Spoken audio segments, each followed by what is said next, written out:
last 2 minutes. So welcome once again. My name is Vijay Anand. I'm going to be handling this session on LinkedIn. And thank you to the placement reps for organizing this. If your friends have not joined in, if you're a class representative, please get them to join in soon. Only the attendees will get the free upgrade that has been promised. All right. So after this session, you will all get an email, not the one that you used to register here, but the one that has been shared to us by your college, right?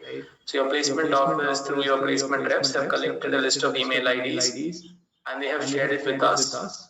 That is the email ID to which we will share the link. So we'll verify that against the attendance here.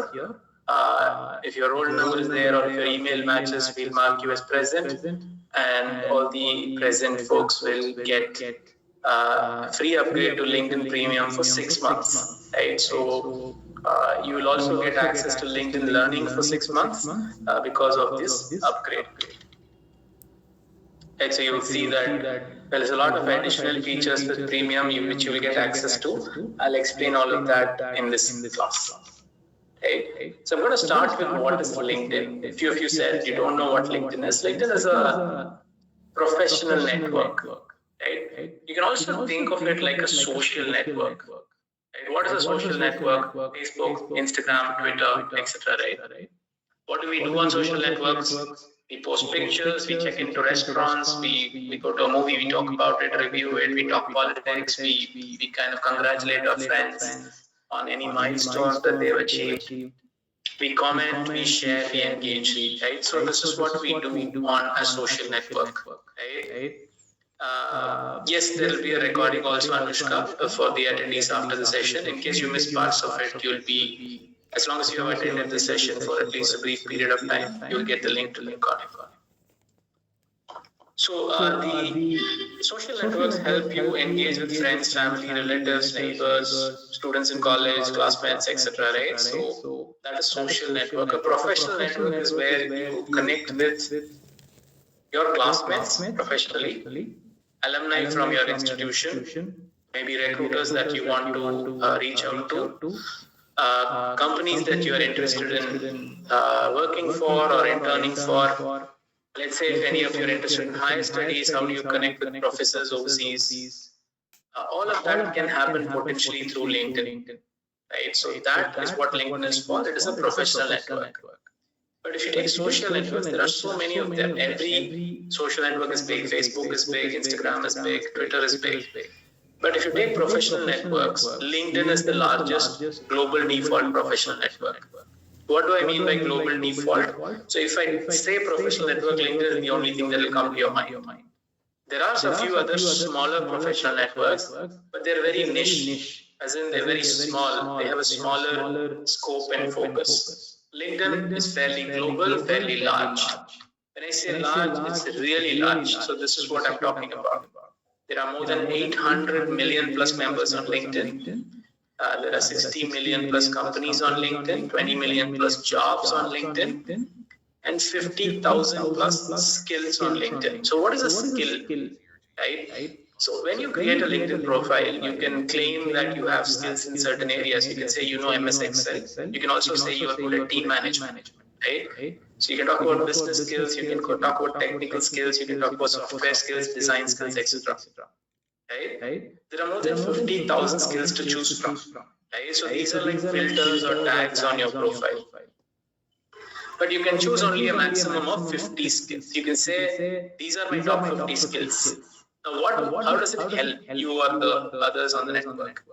Let's say there's a recruiter who's trying to find out graduating students in 2022 or 23.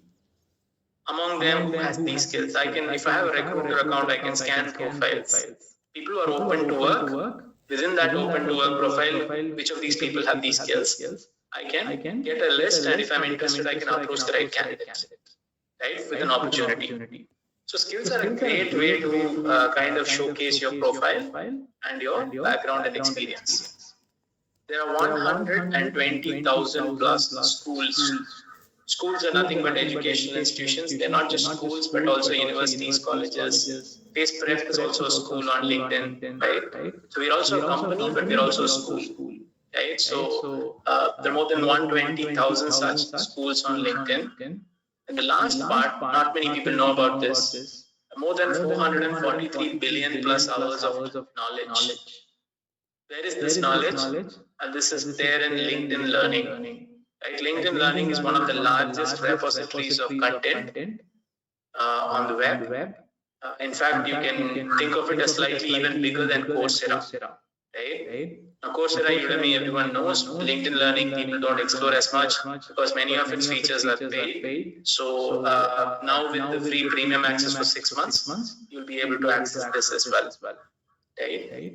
Now, all of these numbers that you see on the screen are global numbers. These are international numbers on LinkedIn. But when it comes to India, there are more than 6 million plus Indian students. I'm not talking about members, I'm talking about specifically students currently enrolled in a university or a college. 6 million plus of them are currently using LinkedIn. What does it translate to? 60 lakh students currently use LinkedIn. So if you are not on LinkedIn, and if you're not using LinkedIn correctly, you're going to eventually at some point lose out to the competition when it comes to looking for opportunities through LinkedIn. Right? So it doesn't affect your normal competency or competitiveness outside of LinkedIn, but in LinkedIn, if you want to check into some opportunity, you need to have a good LinkedIn profile. 60 lakh other students do. 60 lakh other students do, right? They've created a profile, they're working on it. So you should be among the 60 lakhs, maybe in the top 10% of the 60 lakh if you want. Now, apart from all of this, LinkedIn being a professional network and all these numbers, LinkedIn is also seen as a digital version of your profile or resume. 10, 15 years ago when I graduated, there was nothing called LinkedIn. So I had to have a resume, paper, take it to every single interview. Even if I have to apply, I have to send it in PDF by email. Sometimes even submit it to the office itself. Right?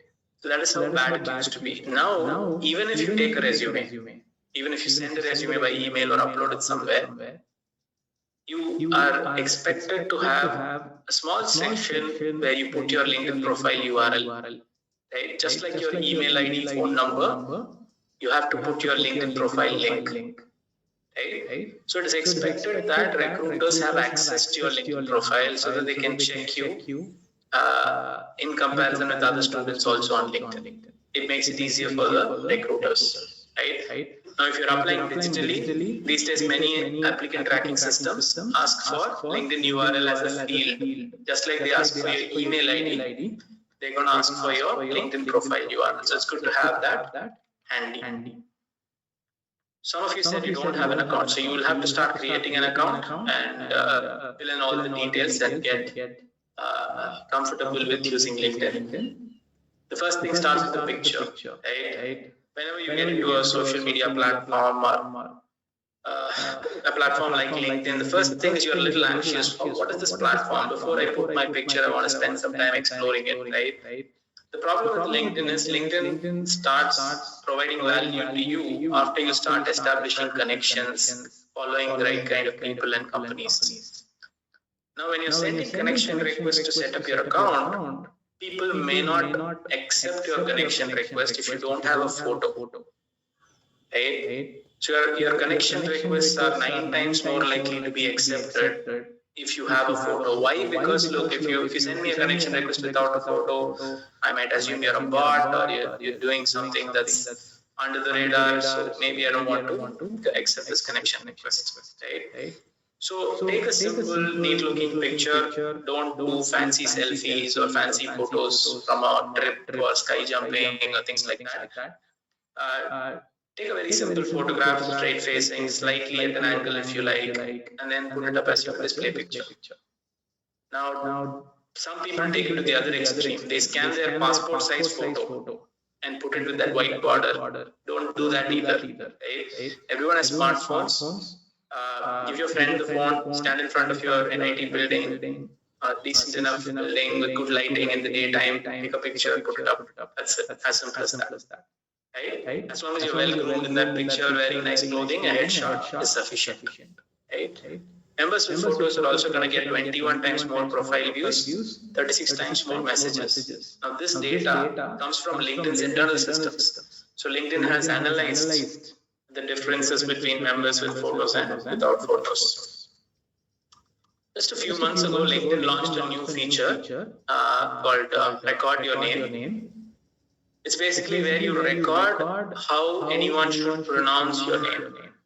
Right, so you know that some HR from let's say Delhi visits Chennai for recruitment. They'll find it difficult to pronounce the local names.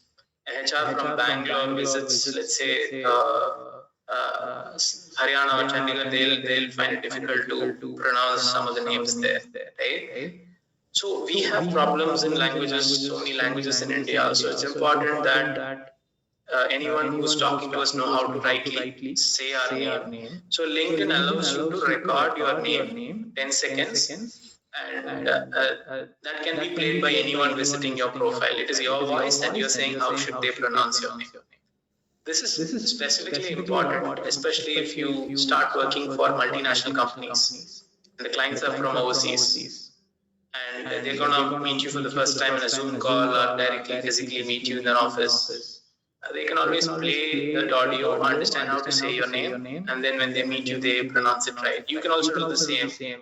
When you're going to meet a customer overseas for the first time in a Zoom call, how do I say his name? He's from Norway or Sweden.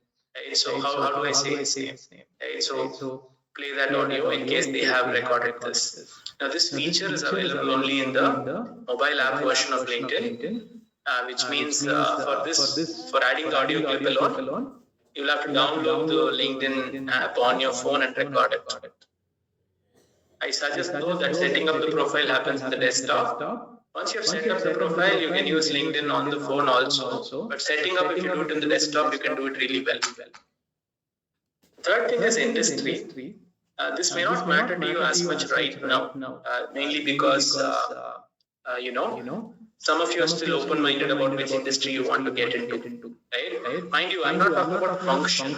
I'm not talking about being a software developer, or I'm not talking about someone getting into a business role or sales role. I'm not talking about the function. I'm talking about industry. You can be a software developer in the IT industry, but you can also be a software developer in the mechanical engineering automobile space. Right? So that second one is the industry.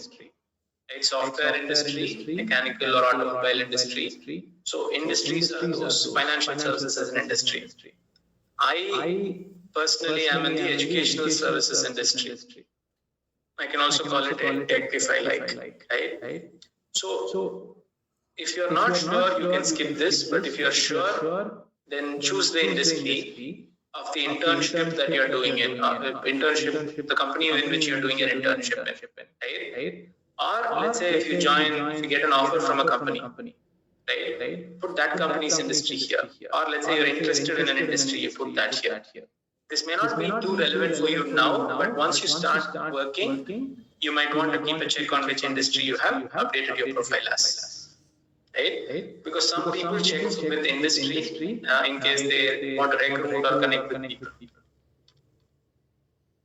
The next option, it's also fairly recent. When I say fairly recent, the last 1 year, 2 year kind of a window, open to work kind of a feature. Okay? Now, this feature allows you to say that you're open to work. Right? And you can say what designation, which region I want to work in. I'm open to work in Agartala, Kolkata, let's say Delhi, NCR, Noida, Mumbai, Pune, Nashik. You can add as many locations you want. Right? You can also add what kind of work. Are you open for remote work? Are you open for on-site work? Are you open for hybrid work? All of that you can add. Designation also. Are you open for work as an intern, associate, junior associate? You can add as many designations as you want. And then add it to your profile. You can also say if you want to have a small banner, open to work as a banner will come under your picture. If you click that, visible to everyone, all the LinkedIn members can see that you're open to work. Right? So once you set that up, it will be easier for recruiters to find you. right? Especially if they're looking for fresher talent. Another point to note here is Sarah King, whose profile I'm using. You notice there's a small audio icon here. If I click on that, Sarah King's pronunciation of how to pronounce Sarah King will you can hear that. Right? This is the same kind of an audio link will come if you record your voice note as well. Next thing is a compelling summary. Right? You need a compelling summary to to kind of like an elevator pitch almost to summarize your entire profile. So what will I do as a student, as an engineering student especially, right? So I'll say with an electrical and electronics engineering graduate at NIT Agartala with great interests in IoT and AR, VR technologies, done projects in this, having done internships in this. I'm looking for summer internship, available for full-time summer internship from May 2022 to July 2022. So you kind of first add your background, which is your current degree and college, and then what subjects you're interested in, what projects and internships you've done. Then indicate your availability. You can say available for full-time internships from this date to this date, or you can say open for part-time internships in these areas at any time. So that when someone reads your profile, if they have an opportunity, they'll connect you, or if they have an opportunity with themselves, they'll reach out. Right? Now I'm going to quickly jump into a demo where I'm going to use my profile to showcase certain things. So we'll switch between the demo and the slides from now on. Right?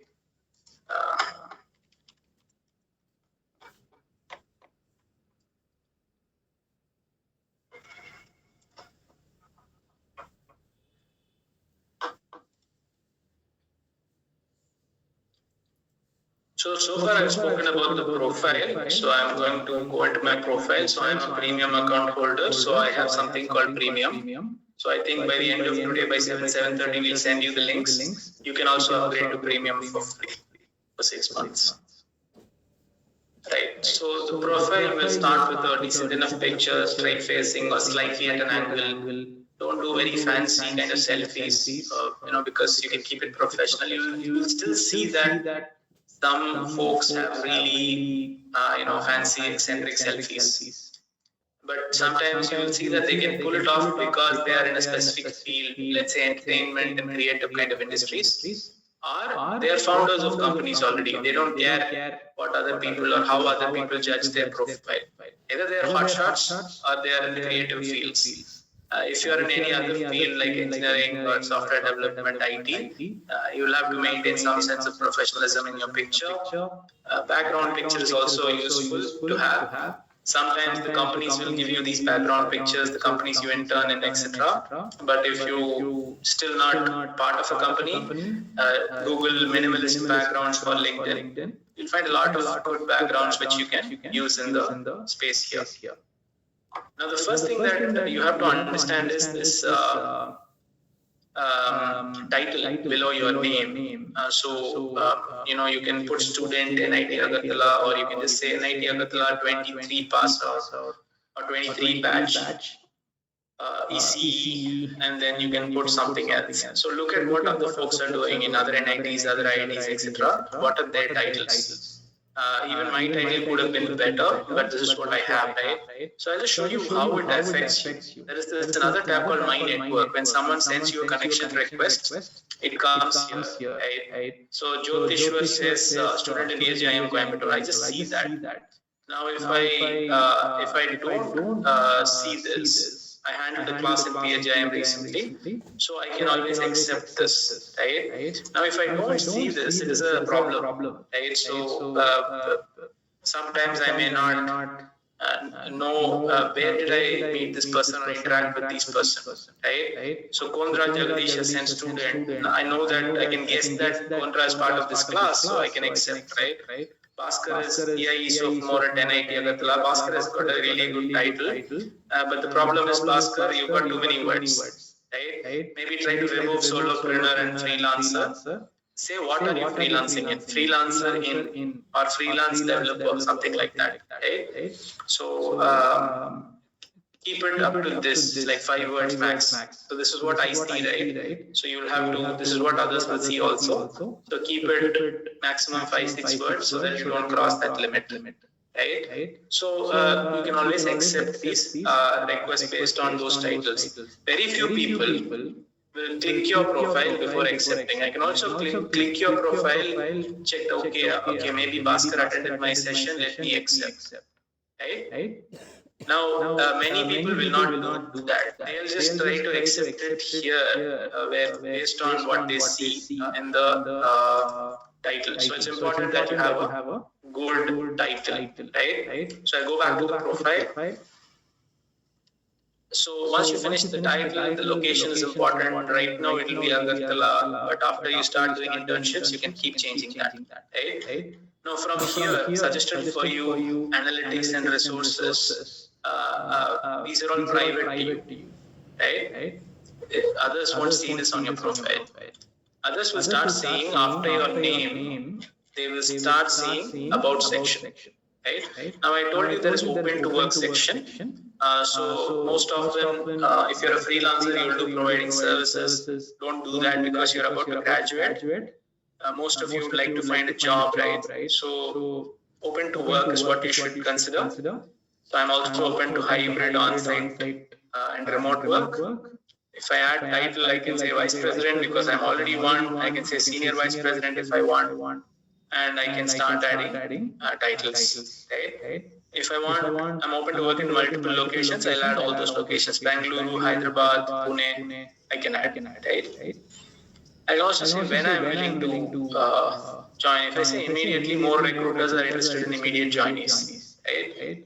But let's say I'm studying in college now. I can't do immediate full-time internship. Just do flexible, right? But let's say next month, let's say May 2022, your summer internship opens. In April, I will change it to immediate because I'm looking for full-time opportunities right now. Right? So right now I'll click both full-time and part-time and internship. But in April, I'll remove part-time. I'll keep full-time and internship and change flexible to immediate. Right? The last thing that you will have to remember is, who do you want to show this to? Right? I can always select, I only want to show that I'm open to work to recruiters, or I can show it to all the members. Now, once you have gained work experience, you can do this because you don't want your current boss to know that you are looking out, right? But since you're a student, you can advertise it to everyone. I'm looking for opportunity. Even if your uncle is on LinkedIn, he sees that you're open to work, they might offer you a connection, right? Reference somewhere. So once you start working, you have to be careful. If you say all LinkedIn members, which means your boss is also on LinkedIn, they're going to find out that you're looking out. That might affect your performance appraisal. They might ask you to leave. So many things can happen. So you have to be a bit discreet in using this option. Now scroll down, and this is where your elevator pitch comes in, the brief description. Now I have a little bit of experience, and I also represent my organization. So hence, I introduce both the organization and my role in this organization. I spent close to 10 years in this organization, so I kind of have my profile blends a little bit with the companies. But for you as a graduate recruit, you don't have to talk about your college or any company that you do internships in. You talk only about yourself and don't do it more than 2 paragraphs. First paragraph can be background and interest. Second paragraph can be 1 or 2 sentences about when you're available and for what, full-time or part-time. Right? Activity they will see. Whatever posts you've liked, whatever posts you've shared, whatever articles you've written, everything people will be able to see. The next thing is experience. Right? Always remember to get dates accurate. This is full-time experience. You can also include part-time experience, but you should put it in bracket as part-time. So here it's full-time. Everything else you should say full-time or part-time. Right? So you should edit this and kind of make it with ED work, streamlined, designed, delivered, tutored, led, work, design. Use action verbs in each of your descriptions. Write 2 or 3 sentences about what you did there. Right? Then education comes. In education, you can also list CGPA if you want. You can list any other achievements if you want. anything, any student bodies you've been part of, you can list and showcase that. Then comes volunteering. Volunteering is where you work for a not-for-profit organization for free. You did not take a stipend. You did not take a salary. Right? So anything like that you would put in as volunteering, and you will kind of list it here. Right? This section skills is very, very important. I told you there are more than 50,000 skills, right? And you can add a maximum of 50 skills. I have added 32 skills, right? Now, each of these skills can gain some weight, right? One of two ways. The first way is endorsements, right? So I have claimed 32 skills. You can see all the 32 skills here, right? Team management, training, leadership. For you, it will be different. You can also put MS Excel, MS PowerPoint, MS Word, Adobe Photoshop, things like that, right? And you can also put team management, core technical skills and things like that, right? Now, whenever someone endorses means they say that you're good in this, right? Mostly from your network, right? Shubhankar is saying, I'm good in team management. Another person has said, I'm good in team management. Right? Vishal has said, I'm good in team management. So 2 people have endorsed that I'm highly skilled in this. 6 people have endorsed that I'm skilled in this. Right? So they are my colleagues. So team management has 8 points. Management, 3 people probably say I'm highly skilled in this. 3 colleagues say I'm skilled in this. Training, 2 endorsements. Leadership, business development, business strategy, marketing strategy, 1 endorsement each. The remaining things, no one has endorsed me, right? That's not a big problem, but the more endorsements you have, LinkedIn figures out that you're good in this, and when recruiters start filtering for applications based on skills, you'll be able to stand a better chance. So endorsements from your network is one of the ways to increase weight to your skill sets. There is another way to increase weight to your skill set, which is taking the skill quiz. Right? Now, skill quiz is not there for all of the 50,000 skills, but wherever tangibly I can verify your skills, skill quiz is there. For example, MS Excel. I can take a skill quiz. There will be 15 multiple choice questions, 1.5 minutes per question. But I have to score in the top 30% to earn a skill badge. Right? If I don't score in the top 30%, the marks will be there. If I want to share it, I can share. Otherwise, I can skip. There's a small problem here. Let's say you don't score in the top 30% and you really want that badge. You can retake this assessment one more time. Right? But that's it. Maximum you can take it 2 times. LinkedIn doesn't allow you to keep taking assessments again and again. Right? You will try to game the system, copy the questions and things like that. Right? Now imagine top 30% is not easy. Why? 18 million people have taken this skill assessment. Right? 30% of 18 million, you do the math. Right? So that is how big the population is. Right? You have to rather look at 70% of 18 million. You have to be better than as many people. Right? So try to do a little bit of work before taking these assessments so that you know what you're getting into and don't waste the 2 attempts. Right? Maybe take some skill which you think you know, see where you stand, and then from then on, be careful with the assessments you take. If you get skill badges, you are 20% more likely to get recruited than a person without a skill badge. Right? So you have to understand the value of that as well. So I'm in education, volunteering done, skills done. The next one is recommendations. So recommendations, you will often have 2 tabs, given and taken. I have not taken any recommendations from anyone yet. Maybe I should. But I've given recommendations for someone I've worked with. Dilip, I managed Dilip for 10 years. So I've kind of given him a recommendation. Right? Now, if I want to ask for a recommendation, I can ask here. Plus, ask for a recommendation. It'll say, who do I ask this from? So they should be your contact. Right? and then it'll help, right? So that they understand who's writing. So Rajesh is the co-founder of Face. So Rajesh has managed me directly in this current role. Hi Rajesh, would you write me a recommendation, please? I'm needing this to improve my LinkedIn profile, or I'm applying somewhere. I need your help, something like that. Personalize the note, and then say sign off, customize it, and then you can send. Recommendations which are valued are people who managed you directly, people who taught you, or people who mentored you. It could also be a client. Rajesh was a client of mine, right? So make this relationship known, because that will be listed in the recommendation. So here it says Vijay managed Dilip directly, right? So this carries when someone sees, why is Vijay recommending Dilip? Okay, Vijay is the manager of Dilip. As a manager, he's saying this. Great. So a potential recruiter will see this and understand. Now, if you go to Dilip's profile, he would have not just got recommendations from me, he would have gotten recommendations from a few other people. Right? So he's been recommended by Venkat, who's also a founder at Face. He's been recommended by Balakrishnan. They both worked together, but they were on different teams. Right? And then my recommendation would also be there. Right?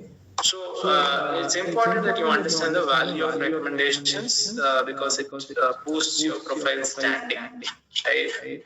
Now for a for a referee, how does it look?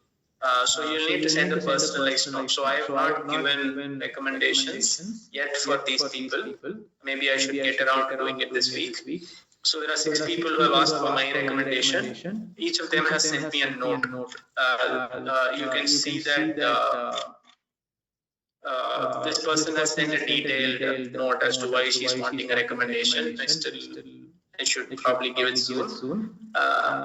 There are people who just click that option. They haven't sent me a note, right? So it'll be better if you can send a note so that they can recommend you. Recommendation should always come from people who really know you well, right?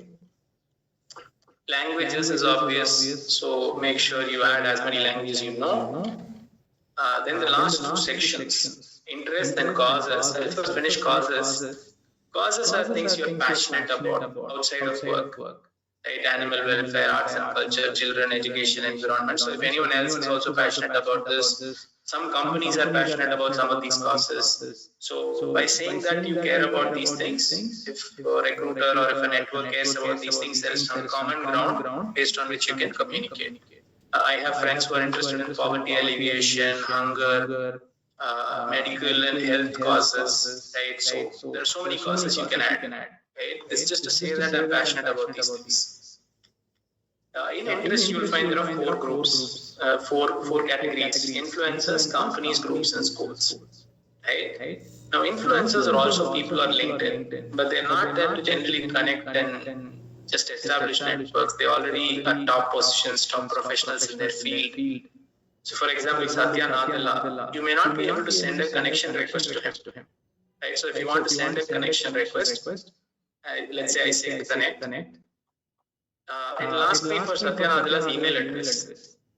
Right? If I'm Satya Nadella's friend, I should obviously know Satya Nadella's email address, right? So if I don't have Satya Nadella's email address, I cannot connect. So LinkedIn makes it difficult for us to spam top professionals. Right? So I can't send a connection request. But I'm interested in what Satya Nadella posts every day. So he's posting some insightful things. So I just follow him. Right? There are 9 million people who follow him. 9.6 million people. Right? So because they are interested in what he has to say.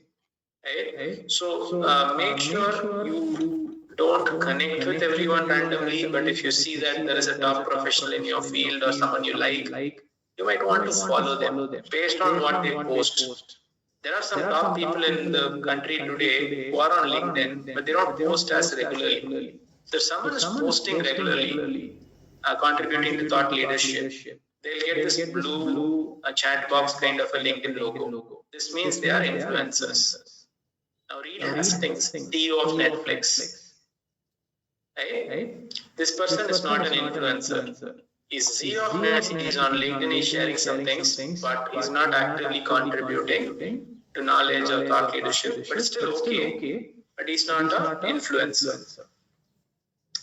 And Friedman, CEO at GitHub, he's got a LinkedIn premium account. He's also not a influencer. So influencers are really top people who contribute to the LinkedIn community. So you can see that Nat has not posted anything. Right? Now you might wonder what is the second, third, and first in all of these listings. Second means they are a second level connection. So I have one common friend who knows Nat Friedman. So and if I need to talk to Nat, I can always ask Shreyas to introduce me to Nat. Right? But let's say Naitrish Shroff, who is chief of staff to the CEO of GitHub, no one knows her in my connections. So she's a third level connection. Right? So whenever you talk about top people, right? Let's say Bill Gates. Bill Gates is an influencer. Right? You see that blue thing. Right? And it will not even show you if anyone is connected to Bill Gates, because he's so big that you cannot send connection request to Bill Gates. It'll ask you for email ID, so you don't know Bill Gates' email ID, so you cannot connect. Right? So, but I'm interested in what Bill Gates has to say, so I will follow him. You can see that I'm following him. 35 million people follow him. Right? Another quick trivia point. LinkedIn was an independent company until 2016-17. At that time, Microsoft bought LinkedIn. So currently, LinkedIn is owned by Microsoft. That is also why you see Bill Gates, Satya Nadella, etc. on LinkedIn, and also contributing regularly on LinkedIn. Right? So LinkedIn is owned by Microsoft. Right? Even though it is a separate brand. So kind of covered the interest part in the sense of influencers. Right? So you have to follow some influencers who have a lot of interesting things to share. From that you will learn. You can also follow companies you have interned for, or companies you are interested in interning for, etc. I follow 157 companies, including my own company. I follow so many companies. Why? Because when they post something I want to see, I'm interested in what these companies do. Right? Next is schools. If NIT Agartala has a page, you should follow it. Right? I follow some of the schools that I'm interested in, some of the schools I've studied in. When I say school, it is also university college, right? So it's a generic term. Pace Prep is also a school. So there are some private ProGrad and ProGrad Junior are also schools which we run. Right? So you can follow schools also. The last one is groups. Groups are basically special interest groups, which are closed kind of groups. So you have to have the admin let you in. And you should be able to contribute and learn from each other on a particular topic. Right? Now, once you upgrade to premium after this class, once you get the link in the evening, you would get added to premium career group. So you'll get added in about a week's time. After that, you can be in this group and learn a lot about how to use premium well, how to do job search well, and things like that. Right? So this is the interest part.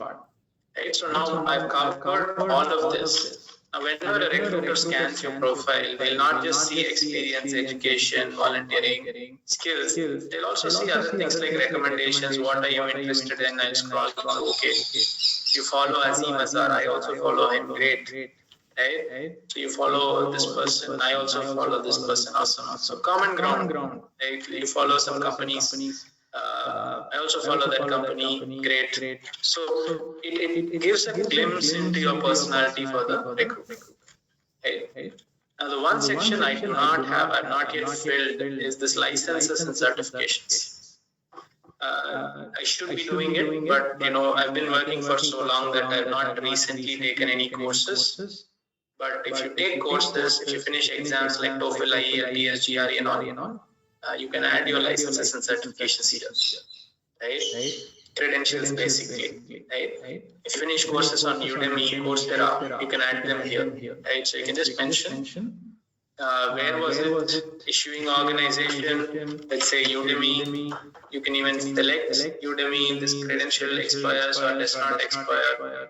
If there is an expiry date, usually GRE scores, TOEFL, IELTS scores and all will have expiry date. So issue date will be January 2022, and then expiry date will be something. Right? Let's say January 2024. Right? So anything that is already expired also you can list. Right? So what is that cost? If it doesn't expire, you can just click this. Right? Issue date doesn't expire, they will just add it. Right?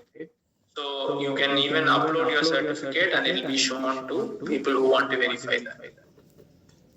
Right? So that is the one section I don't have. But this is a very important section for you as a student, because this is something recruiters will look to see in a graduating student.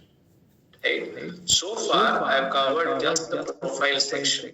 So the remaining time, I'm going to slowly go through the other tabs. Right? So I'm just quickly going to go back to the slides.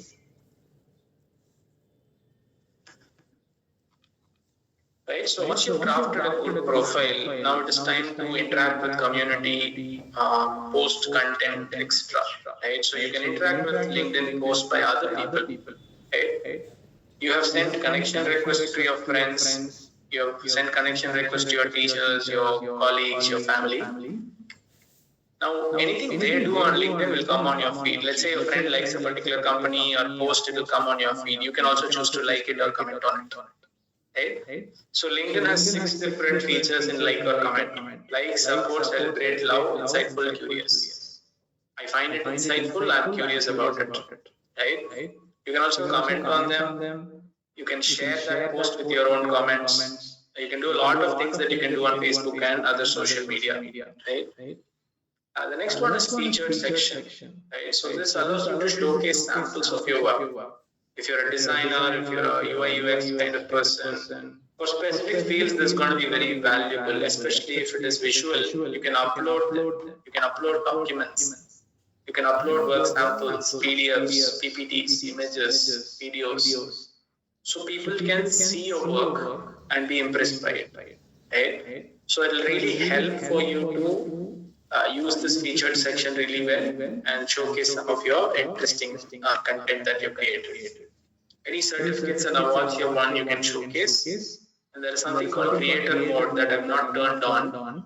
If you turn it on, your original post will be highlighted front and center and will help you establish your voice. You can add hashtags also in your profile title, right? So that people can find you easily. Right? And skills, we've already discussed about this, right? You can add up to 60 skills. Your first degree connections can give you endorsements. Okay? So this is the brief rundown into the basics of LinkedIn. Right? So I'm going to go back to the profile now. I'm going to go to the home page. So you can go to the home page by clicking this home button or this in icon. Right? So you will see any updates from anyone in your network. Let's say Raga as a network. Promoted means this is an advertisement. This Sudhakar is someone I know. He likes this post, so that comes to me. Sushant is asking a poll. He's a first level connection. And the list keeps going on. This is a video from LinkedIn Learning, onboarding new hires as a manager. Because I'm in HR, this is being shown to me. I also use LinkedIn Learning, so they are showing this to me so that I can take this course if I like, or watch the video if I like. Right? So any companies that I follow, if they post something, that will also come up in my feed. Right?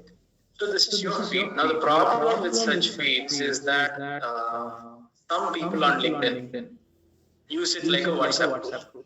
That is sad, right? LinkedIn is a professional network. You should not post random stuff on LinkedIn. You should not post something that is unprofessional on LinkedIn. Don't talk politics on LinkedIn. Don't put heavily motivational or sentimental things on LinkedIn, right? Because if you do that, first thing, you're wasting other people's time. Let's say I'm connected with you and you keep sharing WhatsApp forwards. Whenever I scroll, I hit upon some WhatsApp forward. If I don't like that, right? Let's say I'll just take an example. Usually, I disconnect immediately. Let me take some example of someone posting WhatsApp feeds all the time, right? I don't see that, but maybe let's say this is a WhatsApp feed, right? So let's say this is an advertisement, right? Today, for some strange reason, my feed is really clean. I'm surprised myself. No one has posted anything. Okay, let's say this is a meme, right? Let's say this person keeps posting such memes and WhatsApp kind of forwards on LinkedIn. I don't want to see this. I go here. I can do a lot of things. I can unfollow Rupesh. I'm still connected with him, but I will not see Rupesh's posts, right? But if he talks a lot of politics and really frustrating to deal with, I can always set the connection. Right? By the way, I'm not commenting this about Rupesh, I'm just speculating, right? Alternatively, you can just say, I don't want to see this kind of post. So in that case, if you click it, why are you not interested in this post? I'm not interested in this topic. Let's say if it's politics, you mark it as politics. If it's something else, you can say that also. Right? Now, if it's really bad, you can also report this post. Right? So you can quickly clean up your profile, because this is also the field where you're going to find opportunities. If you're going to be constantly motivated and inspired, but you don't see some of the job applications that you can apply for, what is the point of being on LinkedIn?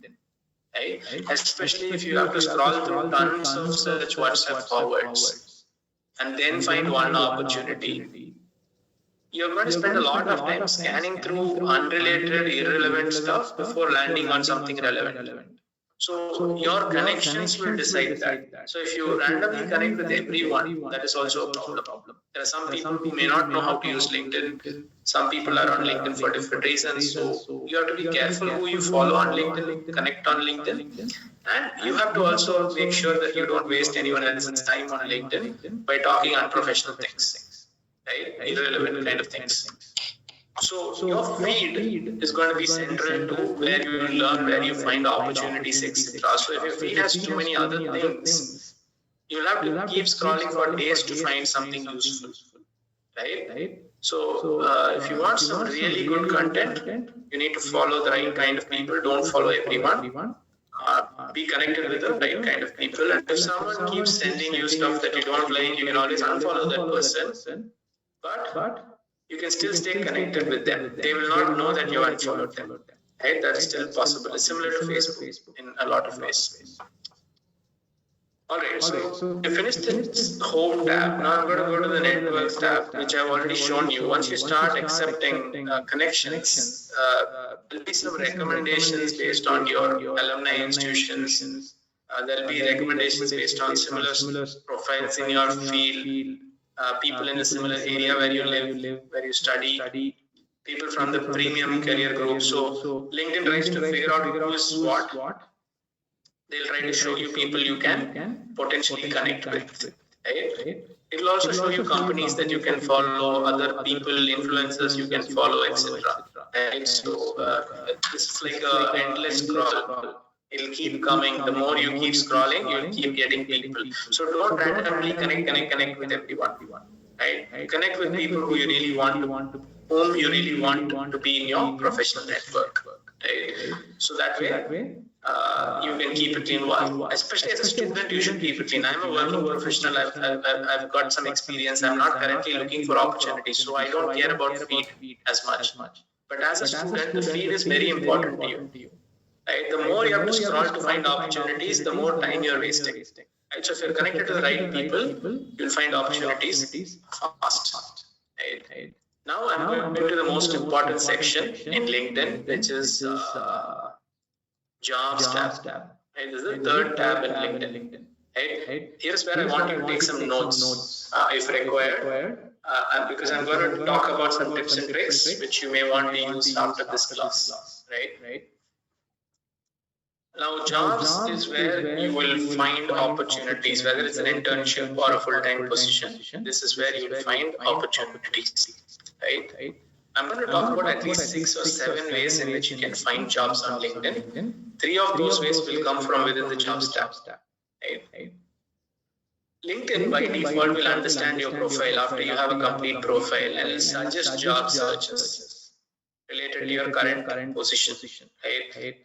So it will also depend on what kind of searches you have done in the past. Right? So Vice President Human Resources, it's a suggested thing. 97 results are there. So I can keep scrolling and applying for one of these based on my understanding of the role, what is required, etc.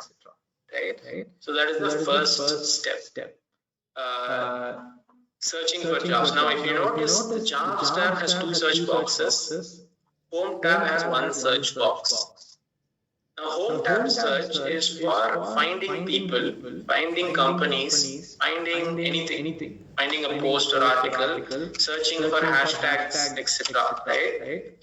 Let's say hashtag hiring. I want to see all the posts on hashtag hiring in the recent times. I can do that. This is home page. Let's say I want to find Rajesh, who is the founder of Pace. I can do that. Let's say I want to go to a company which is, let's say, Tesla. Right? I find the company's LinkedIn page. Right? So this home page search is to search people, companies, anything else. But this jobs tab search will have 2 things. One is your title, skill, company. The second one is location. Right? So by default, when you click the recent search tab, it auto-populated. But let's say I'm interested in internships. As a student, this is what you will search for. I would always recommend, think of this search as a designation. Don't search internship, rather search intern. Right? So that way you'll be searching for designations. Right? By default, India as a location will be highlighted. Now, notice this, there are more than 12,000 results. No one's going to have the time to go through each of these 12,000 results and start applying. And it's going to be very, very difficult to even check each of these 12,000. So what do you do here? This is where all these filters come into the picture. So you can do date filtered, I can do past week. Now from 12,000 I go to 4,000. Even then it's hard to go through 4,000. Right? So if you want, maybe check the first few pages and then do last 24 hours. 1,000 internships have been posted in the last 24 hours. Right? So you have to start using these filters. Now if you are in Arthala, any of these internships, you need to find this keyword on-site, remote, and some things will be hybrid, right? So right now, if you're enrolled in a curriculum course, you can't obviously do internships, right? So what I'll do is I'll come past week, 4,000 results, right? Right now, I cannot come to Mumbai or Delhi, NCR and do internship, but I can do remote internship, right? Now I have 108 results. I am open to doing remote internships until summer. At that point, I can probably do full-time internship. So now somehow 4,000 become 108. Now I'm able to quickly scan through this and see what is relevant. Check out the company before applying. Check out other people who are working for that company. Don't randomly start applying. Right? Check out everything and then apply. There'll be a lot of applications like this Ashman Foundation. They're recruiting for so many. They're kind of clogging the results, right? Instead of just posting one internship application, they posted 20, 30, 40, 50, right? Just to get you to apply. Maybe they are running their company purely on internships, right? Interns. So you have to be careful before applying for such companies. Rather look at each company individually and find out which company you are interested in, and then start applying, right? So now, if you click hybrid, that is a few more 54 internships got added. So this means occasionally they'll ask you to come to office, right? Once COVID improves, they'll ask you to come to office. So this is also fine. You can start considering this. Now let's say May, June is your summer internship period. In April, you uncheck these two and do on-site. 1,000 plus results are there. Let's say if you want to work in Mumbai, paid for this internship for 2 months. In April, you should search on-site, which location, past week. So that way you will know all the internships that require people to be in office, because on-site internships are always appreciated in your profile during campus placements. It will be good to work in an office, meet supervisors, other colleagues, etc. Right? So always search for on-site internships when you are available to do full-time work. Right? On-site, you can also check hybrid if you want. Right? So you will be able to quickly, go through these applications. Right? Now, unless you understand these filters, it's going to be very difficult for you to go through 12,000 results. Right? So I'm going to go back into jobs. I'm going to go back into interns. Right? 12,000 internships. Now, what do I search for? There will be a lot of internships for MBAs like HR intern, operations intern, finance intern, right? Software intern. 700 jobs are software related. So I need to start using intern, some other keyword before or after that to search for interns which are internships which are relevant to my field. So Masters of Software Engineering, Honeywell is offering for MTech ME students. Right? Salesforce is offering software internship. McAfee is offering software internship. Right? Amazon is offering software internships. Right? Let's say I'm a civil engineer. Right, I can do construction related internships. Right, so I can probably search other keywords. Right, civil engineering internship in Raipur. Right, so you will eventually get some internships. Right, let's say I am automobile. Right. So if you don't find it, then you'll have to keep varying the coding intern, programmer intern, things like that. Right? Right? So software and programmer intern is probably it's giving me good results. So if you are interested, you will start checking. Right? Now, if you notice, Cadence is an EC related company. Intel will be an EC related role, but they'll still say that internship is software related. But the role will be open for EC students also, EEE students also. So you will have to carefully check software engineering in what field. Is it application development or is it IoT, AR, VR kind of software? Right. So you'll have to kind of get into the details of it, alternate the keywords and search. Right. Now in the search results, I'm going to start talking about search results. Right.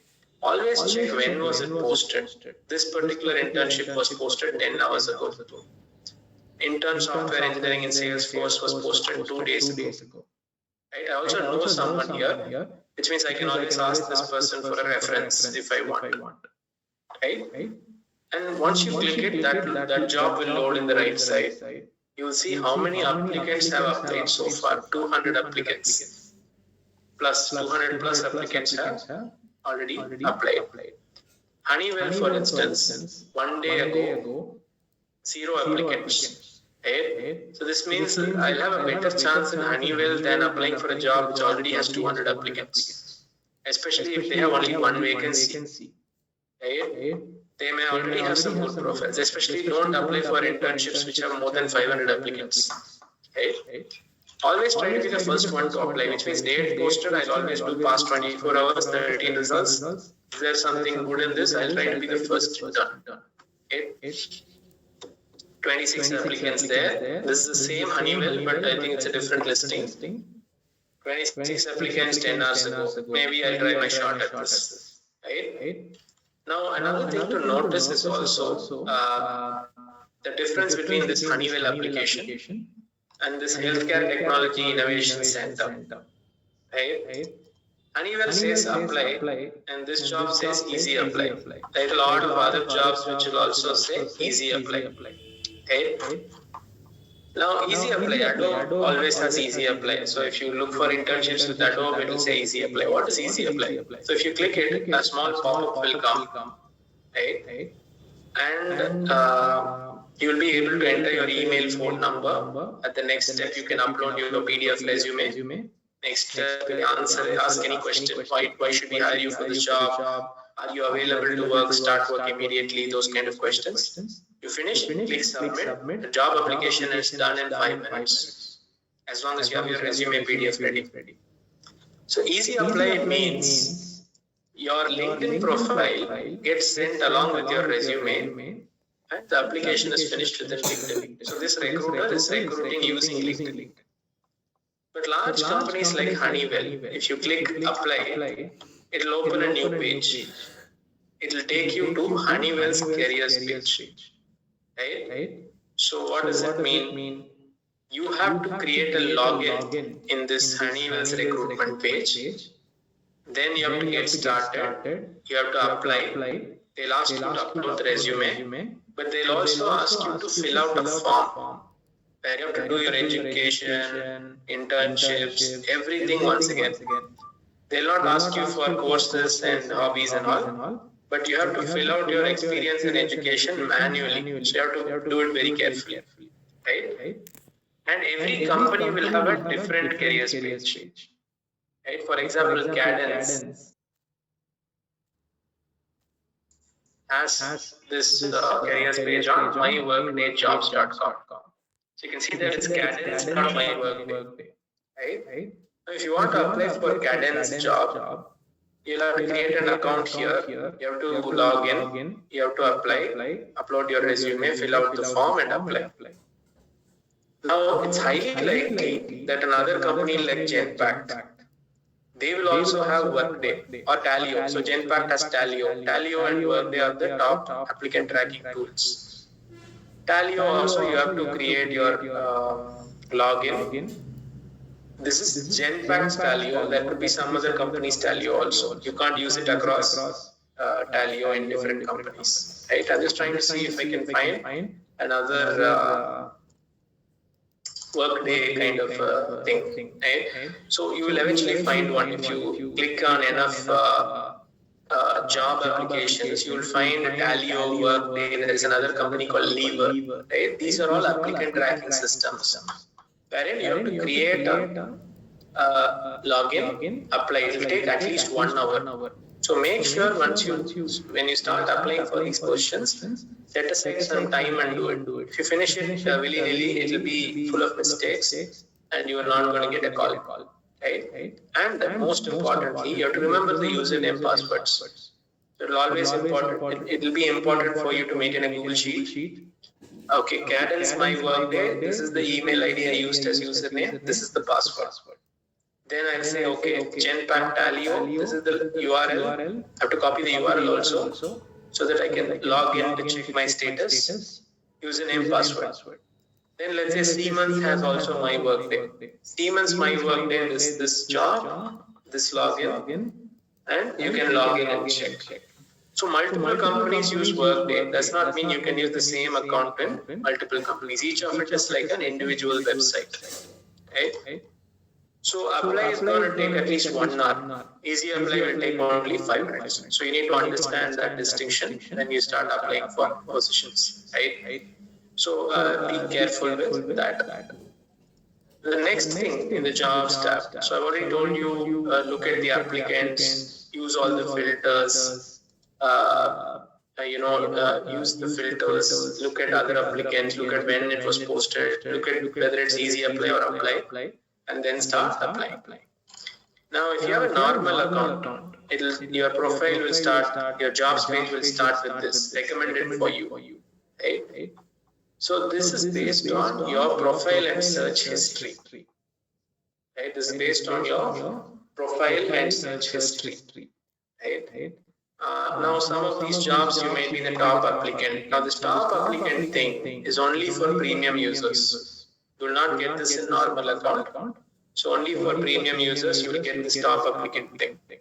Right? So you can apply for these jobs based on your interest in this role. You can check this role and start applying. Right? Now you have premium account. It will also showcase in the top the jobs where you are a top applicant. For example, Associate Director Learning Experience in an Academy. I click this. It is actually easy apply. So it's going to be 5 minutes for me if I have the resume. But if you scroll down after all the details, here is where the premium insights are being offered. Okay? It says I'm in the top 10% of 188 applicants. What does this mean? This does not mean I'm going to be selected. Right? This just means that if I apply, I'll most likely at least get an interview call. Right? And I also have 6 out of the top 10 skills others have. Right? I'm kind of trying to keep up with the competition. You don't necessarily try to go and say, okay, add new skills now, but you can always try to tick off which skills you have. Right?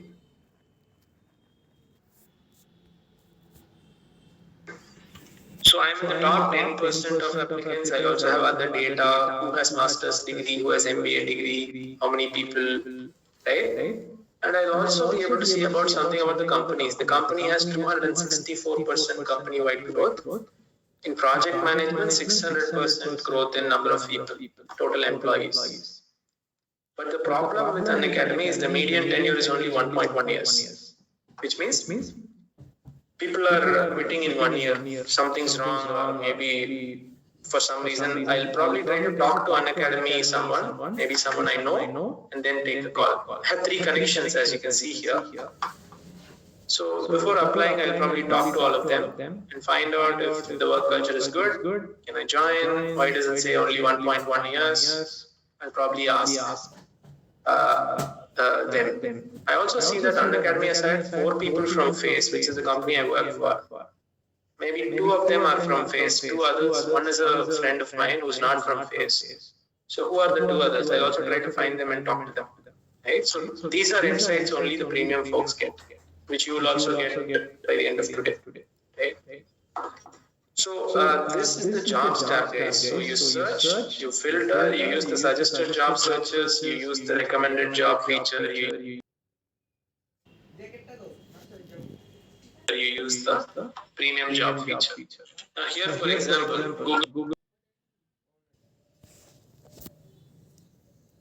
Google Program Manager, Google for Education. This was not in my top list. So if I scroll down, you'll realize why you are not in the top applicant, because you're only in the top 50% of 380 applicants. So I am somewhere in the middle, I should assume. Which means, for many reasons, it could be that I only have 2 skills in the top 10 skills others have. Right? But now if I notice this, I can do Microsoft PowerPoint, I can do Excel, I can do operations management, I can do newsletters, I can do creative writing, organizational leadership. The only 2 things I don't have in this remaining 8 is international relations and sales management.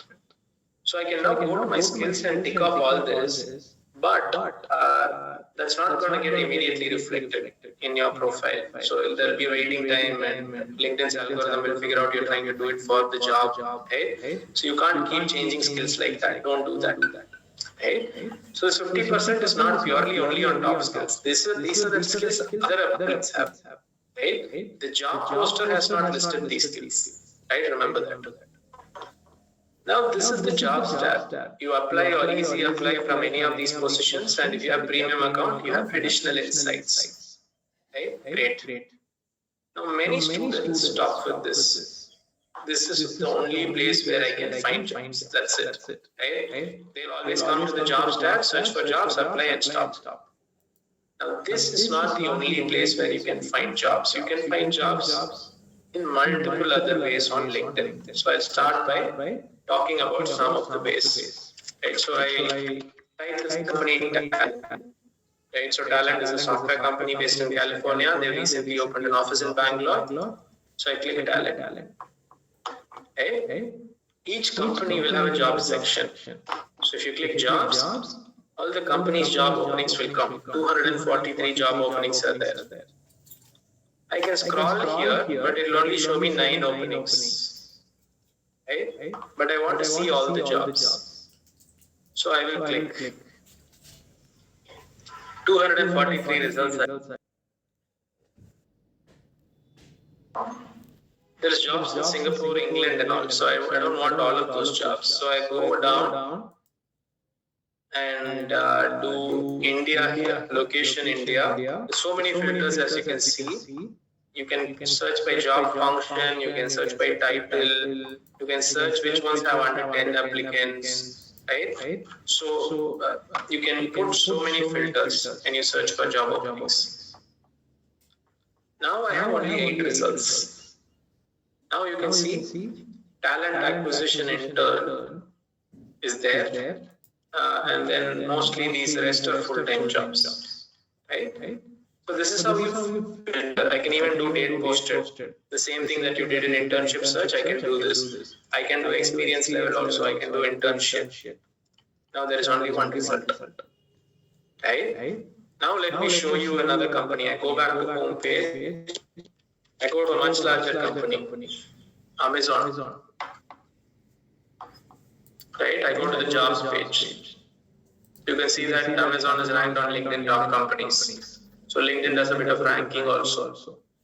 There is a whopping 83,854 jobs on Amazon. I click see all jobs.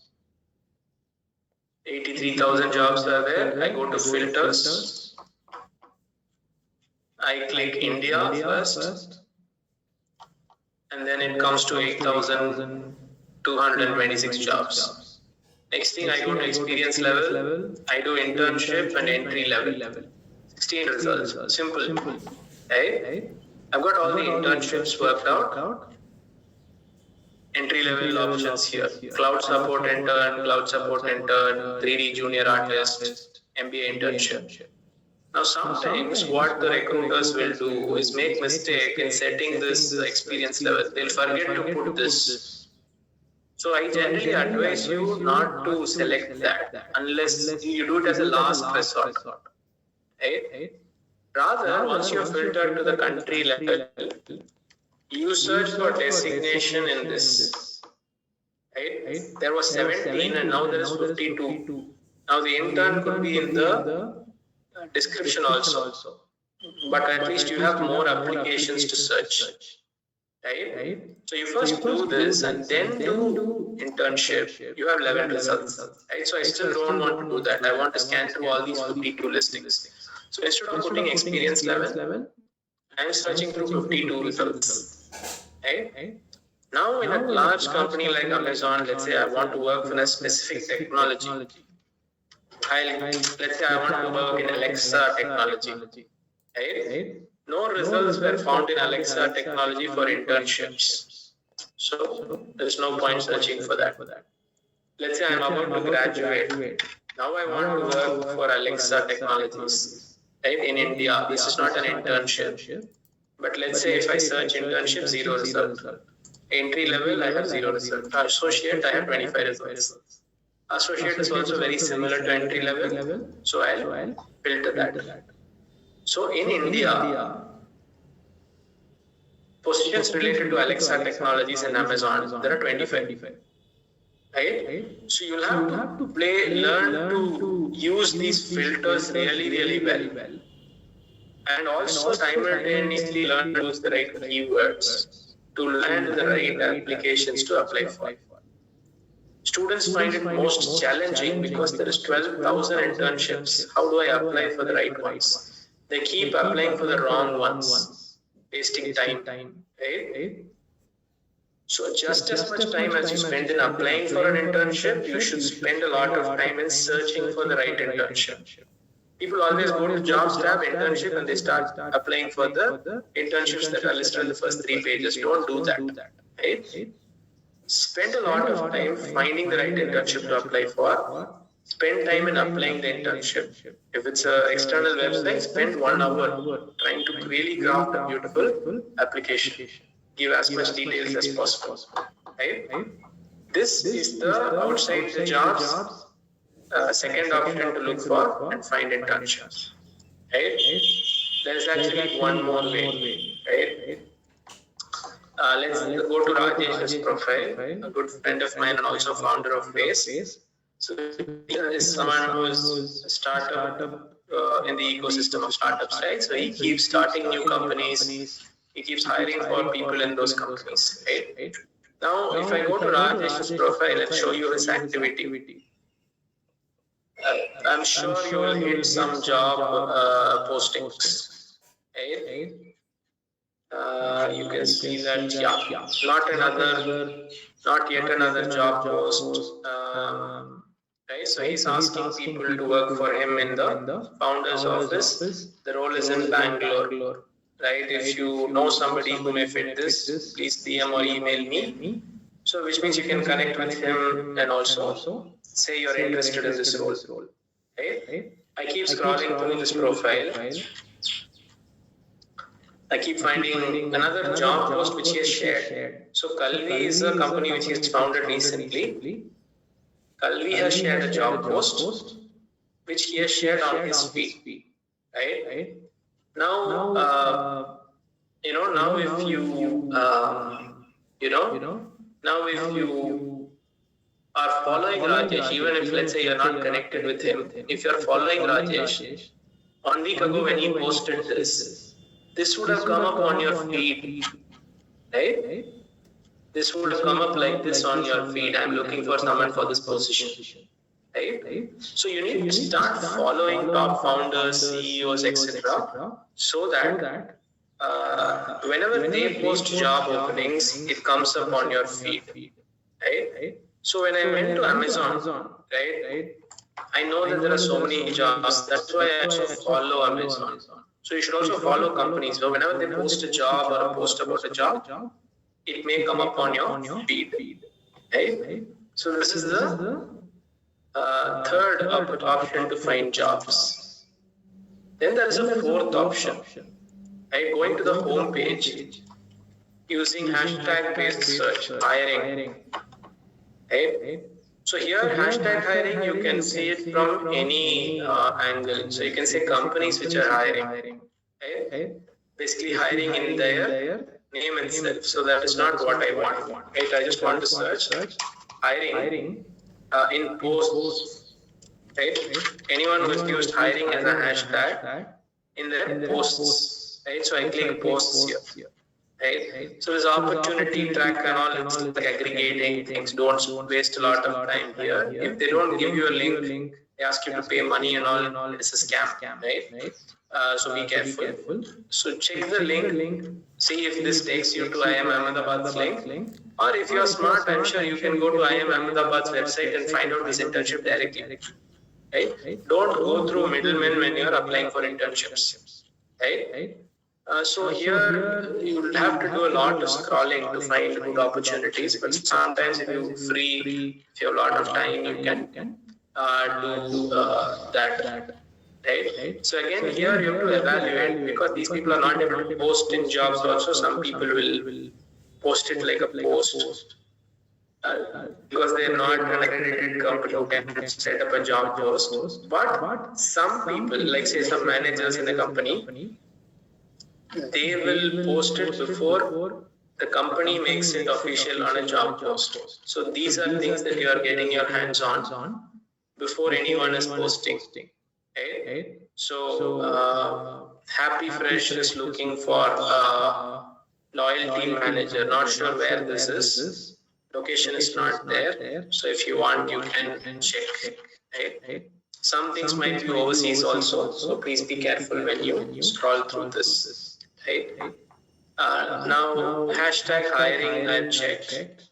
You can also do hashtag opportunity, hashtag placement, hashtag campus placement, things like that. So there is an opportunity. So this is a opportunity as the hashtag has been used in this, right? So if you want, you can start checking such hashtags. Now I have also written an article recently on placements. So if I go to that article, I have used a hashtag also. Right? So last mile opportunities for 2022 batch placements. So I've used campus recruitment as a hashtag. Right? Now I'm following this hashtag. Whenever someone else posts on this hashtag, it will come on my feed. Whether I follow them or not, whether I'm connected to them or not, it will come to my feed. This means I'll be able to connect with them if I like them. right? How many others are following will also be listed. Campus recruitment 5,000, campus placement only 4,000 followers. Maybe I'll follow them also. Campus hiring, right? Let's see how many people follow. 4,200 people follow. Let me also follow them. Right? Training and placement. Only 241 people follow. So I may not want to follow this hashtag. Right? So hashtag based job searches also will land you some opportunities. So to kind of summarize the job search, in job search, there's so many things you can do. Free with premium and without premium also you can do a lot. You can search by city, use a lot of filters, remote jobs, part-time jobs, full-time jobs, and all of that you can do. Because there are 12,000 plus internships, you need to know how to search for it. Next is outside. Follow companies. Within the companies, you start searching. Again, there you have to know how to use filters and keywords. Then come out, follow people. Right? Follow top people, founders, CEOs, CTOs. Whenever they post a job, that will come in your feed. The last one is hashtag based search in your basic LinkedIn homepage to find out who else is posting about opportunities, right? So start using all of these methods to get your hands on good opportunities. Okay? So I'll go back to the training deck. Kind of summarize what we've covered so far. You can use LinkedIn for networking, messaging, applying for jobs and internships. Profile optimized, if you have your profile optimized, ignore maybe hide the unwanted feed items. So that way your profile will be very clean. Start exploring company pages, following them, checking out their posts, etc. Also follow top professionals in your field so that you can stay informed about industry trends. And if there are creators who are generating content which is going to help you professionally, you get inspired by that, you follow them also. Now, once you start building your network, in a few years' time, you will realize that the network will benefit you more than manually applying for jobs. Right? Today, let's say I've got 15 years of experience. If I want to apply for a job, it's going to take a lot of time. I need to fill a lot of forms. I need to explain myself to so many people because the salary is going to be high also. They'll ask me a lot of rounds of interviews. Right? But if I rely on my network, if I say, hey, I'm looking for opportunities in this space, if anyone knows of something in this space, please connect me. It'll be very fast and swift. Someone will refer me, Vijay has been doing this. I think he'll be a good fit for this role. I'll get the job in an interview. That's it. Right? You will also find that as you gain experience, as you complete internships, the network is going to benefit you. Right? You can also help others who are searching for opportunities. Right? So the base to all of this is to start building your network, a quality network on LinkedIn, contribute to LinkedIn as well as take help from others on LinkedIn. Right? So 4 times more likely in a few years' time, you're going to be hired from your network. Even now, right? So you can get hired from your network, but as you grow in experience, the chances are going to increase. Right? So this is an important factor that you should consider. So you should start connecting with friends and college peers, alumni of NIT, other NITs, if possible. Let's say if you're from a school, someone who's a senior from your high secondary school, right? They are working in a company. You just introduce and say, hey, we went to the same school. It's nice to see that you're working for Microsoft. I'd like to stay connected. Send a small note when you send a connection request. Families and friends who are also working, you can connect with them. Companies you can follow. Company executives, HRs and all, follow them unless you know them. For example, you know me now because I've handled this class. Let's say if you send me a connection request now, I'll assume you are from this class and accept it. But 1 week later, if you send me a connection request, you should at least send me a note saying, hey, we met in this LinkedIn session. It was nice. It'll be good to be connected. Send a small note that will help people remember you.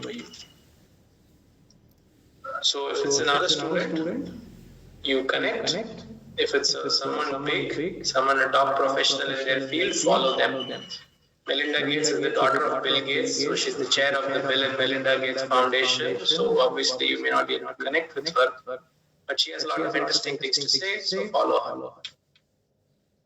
Right? You can also message your alumni, etc. on LinkedIn, requesting referrals and recommendations.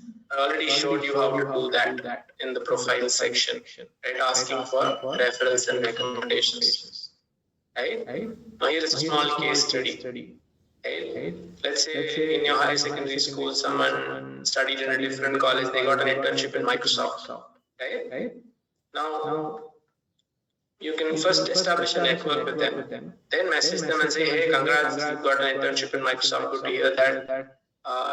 Do you know if that's still open for me to apply? Will they consider students from NIT Agartala, etc.? And if they say yes, ask them for a method to apply. If not, you can even ask if you can recommend, can you recommend, would you be able to recommend my profile for this internship? Once they refer, you can also say how to prepare, what kind of questions will they ask, what is the process. So it's like someone is helping you out in the future, you should also help others out. And that is how networking actually works in the real world also. Right? So this is how you approach people and, try to see if they can help you. Here's a couple of statistics. 600 in-mails are sent every minute with job opportunities. In-mails are messages, but slightly longer messages. I'll tell you what it is in a minute, right? So people are sending mails like in-mails are mails within LinkedIn, right? So they're saying, hey Vijay, here's an opportunity that might interest you. Please check it out. Or, hey Vijay, I'm recruiting for this opportunity. We believe you will be a good fit for this role. Would you be interested? It's either someone sharing a job opportunity or either someone wanting to interview someone for a job. So 600 such in-mails are sent every minute. And 4 people are hired every minute. Now this is a big number, right? 4 people are hired every minute. We've already covered this job stack. We've covered the filters. We covered how to follow the company page and look for jobs within those pages. We've talked about skill quiz. We've also spoken about the difference between easy apply and apply now. So we've also spoken about how to keep your homepage feed clean, right? So that you can find more opportunities. Okay. Last one, keep a clean photo, have an updated profile. If you finish a course, upload it immediately. If you do something new, if you want to add it, do it soon. Right? Enable open to work feature. Let others know that you're open to opportunities. Right? Don't upload WhatsApp forwards. Don't send everyone a connection request. That photo is good. This person is looking good, right? So this is not social media. Don't do that. Only send a connection request to a person. 1, you know that person. 2, you believe connecting to that person will help you, right? In some way, something they share will be useful to me, etc. So you don't have to necessarily connect with all of your friends, right? If you know that someone's going to just be posting spam, you don't have to necessarily connect with them. Right? So one is you should know them. Second, you should know that they'll post relevant stuff. You can benefit from that. If so, send a connection request. Otherwise, you can always follow them. Right? So if you think they're not going to connect with you, the other person is not going to connect with you, you can always follow them. Right? Which looks like a better option. So here's a small quiz before we go to the next section. Which looks like a better option. Ashish Dubey, student at SRM University, or Ashish Dubey, Java enthusiast? We've already addressed this early on in the class. This is the profile tagline, right? Can you type in the chat box? Excellent. B, right? Now that you can make it better, but out of these 2 options, B is better.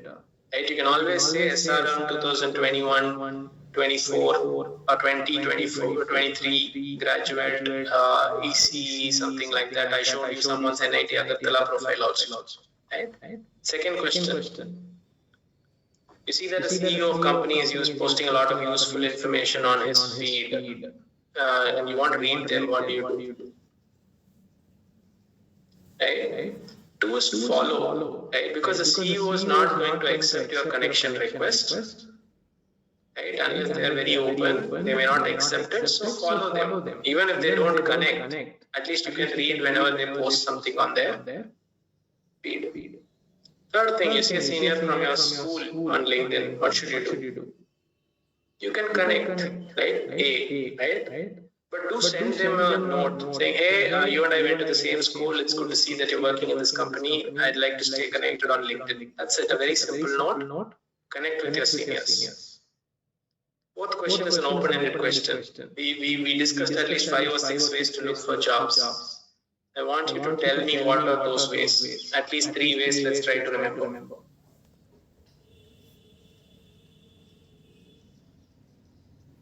Yes. Searching in jobs tab, excellent.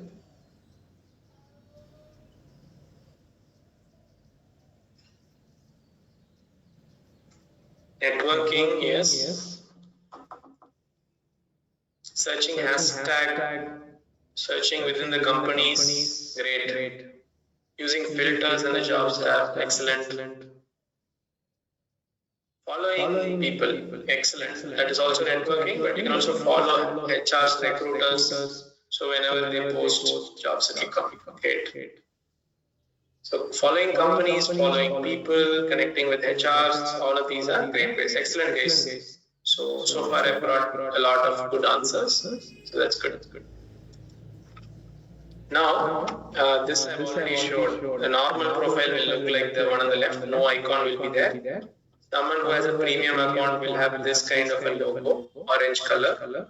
Someone who's an influencer will have this kind of a small chat box, kind of a corner in the LinkedIn logo. LinkedIn logo does not have this corner, but influencers means they have something to say. So this is like a thought bubble, right? So they will have this. Bill Gates will have this. Some other people will have premium link. Now, once you get premium, you will also have this. Right now, your account will look like this. Now, all of you attending this session is going to get a free LinkedIn premium upgrade for 6 months. So today around 7 o'clock, 7:30, or before that, you'll get an email with an individual link. So you click that link and upgrade your account. Very simple. Before that, you just click the create a LinkedIn profile and have it ready. And once you click that link, you can upgrade it. And this is coming from LinkedIn. So LinkedIn is offering the free premium subscription. FacePrep is delivering the free training. So we are doing it as a CSR kind of an activity. Right?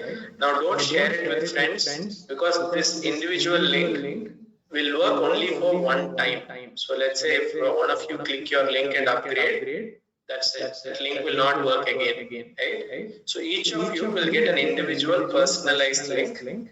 You should only use that to upgrade. Don't share it. Don't delete the email. If you don't get the email, check in your spam box or promotions box.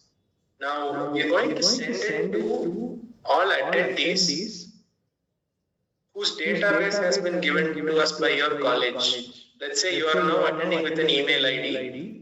We may not be able to send it to that, but your placement office has sent us your email IDs.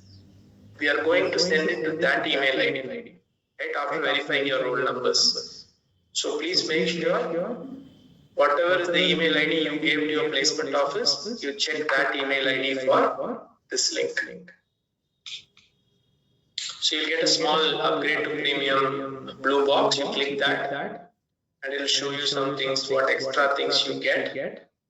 And you'll be able to update your account. Excellent. Thank you, Suraj, for your feedback. Thank you, Abhijit, for this feedback. Thanks.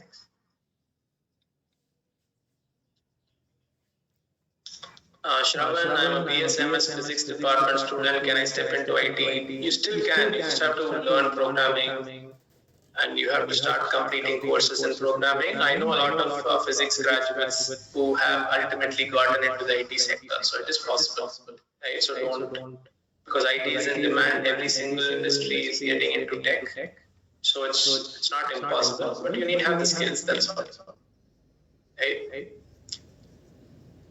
Great. Now I'm going to quickly touch upon what you get in addition to LinkedIn.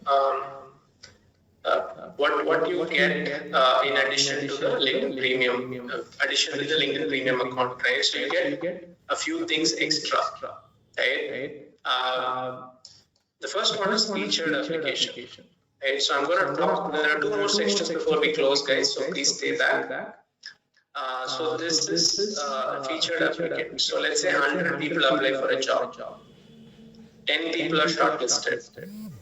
Out of those 10 people, let's say 2 people have premium account. LinkedIn will show those 2 people on the top as featured applicants. Right? 100 people apply, 10 people shortlisted. Out of those 10, 2 people have LinkedIn Premium. So when showing the 10 people, it will show the premium account holders first and then the remaining 8 people next. That is the one advantage of using premium. Second, you will be able to see who has viewed your profile. Right? So in normal also you can see, but there will be limits on how many people's views you can see, how many days you can see. Here you can past 90 days you can see everything. Right? Now, what is the use of this feature? Right? So, if let's say a HR is checking out your profile, there could be 2 reasons. One is they made a mistake. Let's say instead of finding Vijay Anand who is working with FacePrep, they were looking for Vijay Anand who is someone else. So they by mistake landed on my profile. So they will land on my profile, spend 2 minutes, then move on to a different profile. But if they keep coming back 2 or 3 times, I may assume that they are interested in my profile for some reason. So I say, hey, Ed Houston, like you can see here, recruiter. Hey Ed, I see that you've checked out my profile a couple of times. I'm just wondering if this is regarding any opportunity. If so, I'll be happy to connect. Right? So you take the first step, break the ice, and try to initiate contact. Right? So you can always do that. But as a fresher, maybe you don't do that without proper email etiquette. If you think you can confidently pull it off, you should say, hey Ed, I see that you've checked out my profile twice last week. Is it regarding any opportunity at TechCore? If so, I'd definitely be interested to connect and discuss. Thank you, Vijay. Right? So if you can write something confident like that, use this feature. Otherwise, you can see who is viewing you. It's a curiosity kind of a feature. This I've already showed you. Premium will give you competitive insights when you're applying for jobs and internships. Now, this feature is a very good feature in LinkedIn. How do you reach out to recruiters? I'm going to switch back to the LinkedIn profile. I'm going to go back to the jobs tab. I'm going to say, let's say, software intern. Right? So large companies like IBM do not tell you which employee at IBM posted this job. So you will just see IBM internship. Synopsys is also a large company. They will not tell you who posted this job. Honeywell also will not tell you. Right? But if you notice, Spool Services, they have a company account separately as a page. They are telling you who posted. Right? Nimble, they're not telling. Right? So Salesforce, they're also not telling. I'm just trying to find someone who will actually allow the viewer to see the internship. Let's just search general intern. Right? Scalar. So Scalar is recruiting talent acquisition intern. Tanya Singh is recruiting for it. Right? Now let's say I want to connect. Before applying, I want to connect. You can use what is known as send email. If I click that, automatically your email will get populated. I am interested in your talent acquisition intern role at Scalar. Based on my experience as Vice President at Face, I believe I will be a good fit. It will say based on my current thing as student at NIT Agartala, I believe I could be a good fit. I think it will say something like this. Based on your profile. If you need to change something, you can always change it. Right? So you can always say, are you considering second year students for this role, right? Or you can say, are you considering part-time interns for this role, right? So now I can edit this and click send. If you notice in the bottom, it says use one of 9 InMail credits, right? So with the premium account, you'll get free InMail credits. I have a professional premium account, so I have 9. In a student premium account, you'll have 5 InMail credits, right? So you have to use it wisely, right? So if you send this email to Tanya, 5 InMail credits will become 4, or in my case, 9 will become 8. Now, if Tanya replies back to me, says, hi Vijay, yes, definitely, let's catch up. We also looking for part-time interns. If she replies, 8 will become 9. So it will get replenished. So if you as a student had 5 InMail credits, after emailing Tanya, it will become 4. But if Tanya replies, 4 will become 5 again. Right? So if people reply, it means you're not spamming them, starting a conversation. So InMail credits will get replenished. So please remember this feature and use it wisely. Don't use it to spam people randomly. Right? Use it only if you need it. Right? So that is the last feature that's available in LinkedIn Premium as an additional kind of a thing to their normal account. Right? So I'm now arrived at the last part, which is LinkedIn Learning. So I'm going to take about 10 minutes and I think we'll be done. Right? So LinkedIn Learning is a very large repository of courses. There was a company called Lynda that was the online learning. LinkedIn acquired Lynda a long time ago. And since then, LinkedIn Learning has been building a huge repository of content in 3 areas: technology, career skills and soft skills, business and design skills. Right? So the volume of courses in LinkedIn Learning is even much bigger than Coursera's content. Right? So you should be able to find a lot of very, very useful courses created very professionally, because all of these courses are done by LinkedIn. Right? In Udemy, for instance, different course authors will do courses. Here, LinkedIn brings these course authors to their studio and they create courses. Right? So all of the content is owned by LinkedIn and they have it in 3 different categories. So if you want to learn something in technology, Python programming, data structures, all the way to business skills, analytics, big data, certification courses, everything will be there. Right? Now, when you create an account or when you upgrade to premium, you will be able to navigate LinkedIn Learning, and then you can start by setting your daily goal, right? How much do you want to learn every week? 60 minutes every week. So it will keep tracking that 60 minutes and will show you whenever you get into LinkedIn Learning. It says, okay, 15-minute goal, 14 minutes I've finished so far. So keep learning so that you hit your goal. Right? So, and then it'll ask you to select different topics you're interested in. Once you select it, it will show you suggestions to take certain courses. In marketing, these are the courses that you'll be interested in. In digital marketing, these are the courses you'll be interested in. If you click each of these tabs, you'll get different sets of courses. You can navigate and select courses that you like. You can also search for a course on LinkedIn. I search data structures. I'll get a lot of results.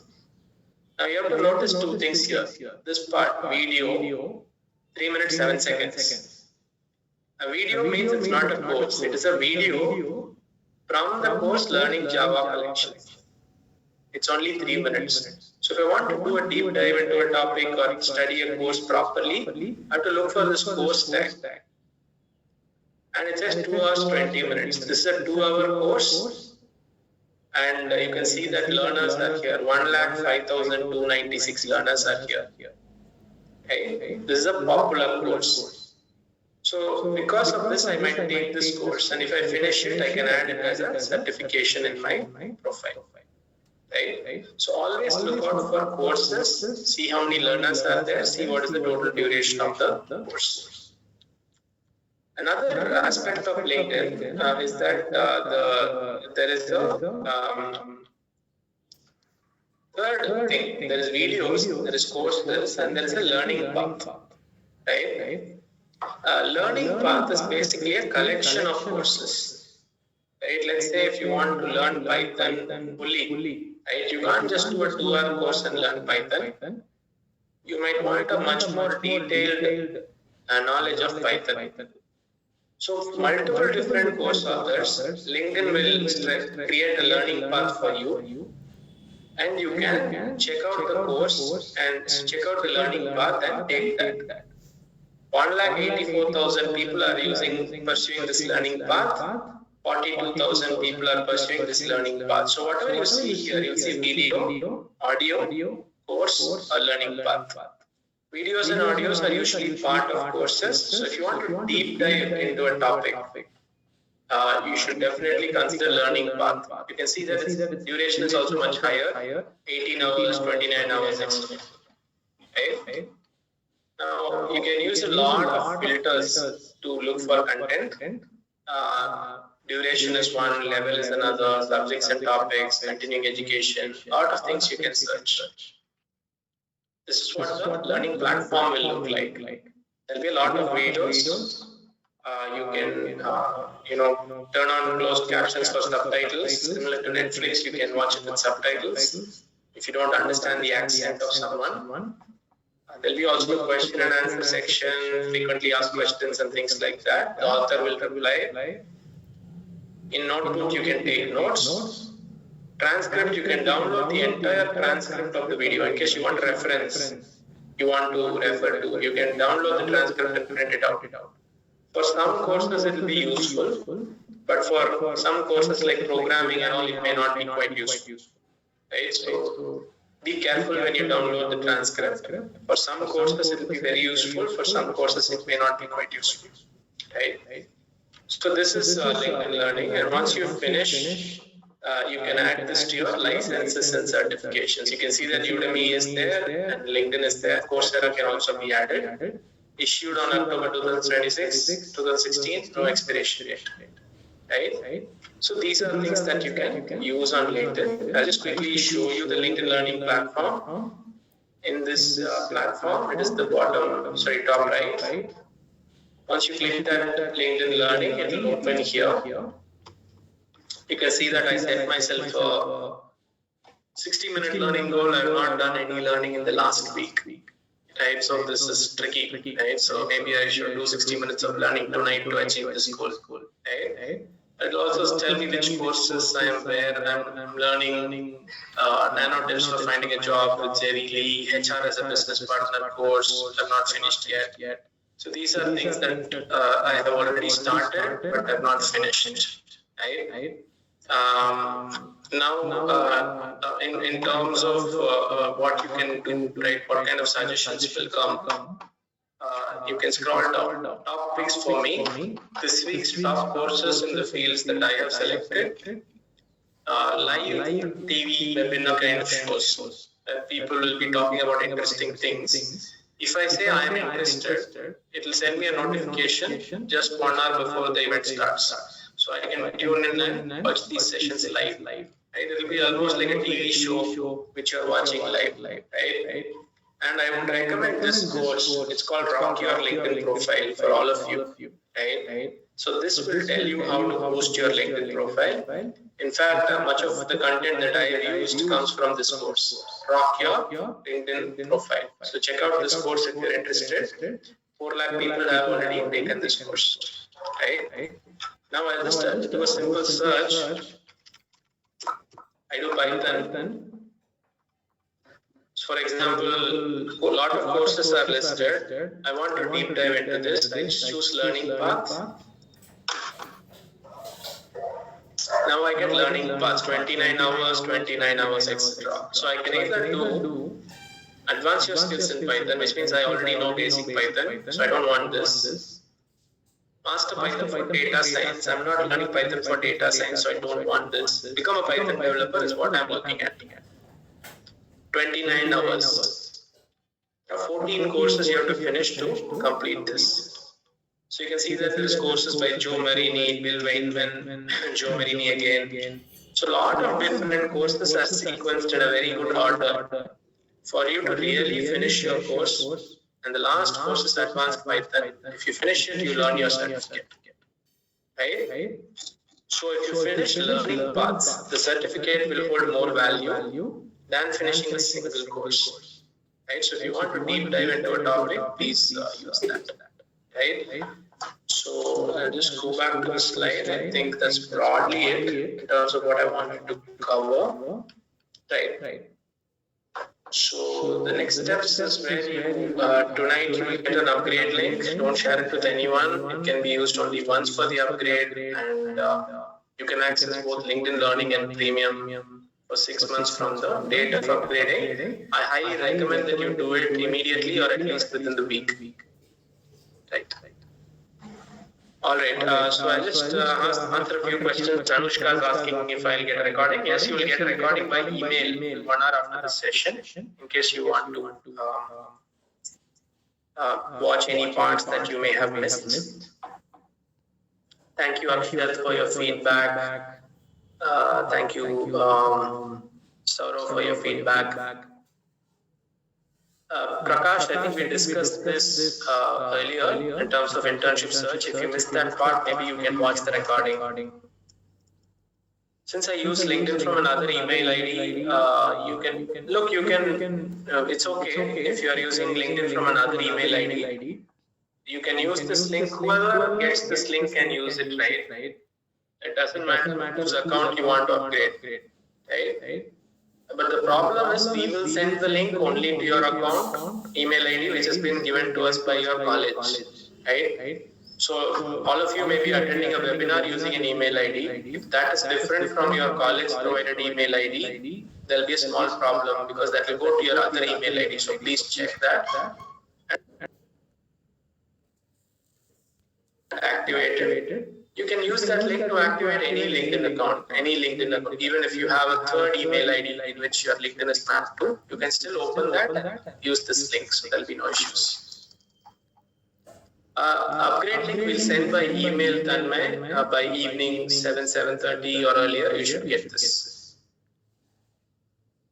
Abhijit, yes, you will need premium for LinkedIn Learning to access all the courses. So I would recommend that you use the next 6 months really well so that you can make the most out of this upgrade. Thank you, Philemon. Thank you, Akshat. Thanks all of you for your comments. It was a very good session, great interaction also. Prashant is asking, can I upgrade after some date? I would say don't wait for a long time. Upgrade as soon as possible. Maybe by next Sunday you should upgrade it, right? So don't wait longer than that. Thank you, Sai Sudha, Sarita, Shivam, Ritika, Suraj. Great, Khadim. Great interacting with all of you guys, and all the best in your internship and job search. Hopefully our paths cross at some more point, some other time when I come back to host another session. Thanks, guys. Tanmay, Prashant, Abhishek, Puchita, all of you. Thank you very much. I had a great time doing this. And I hope you had a fun time as well. See you all and have a nice weekend. Bye.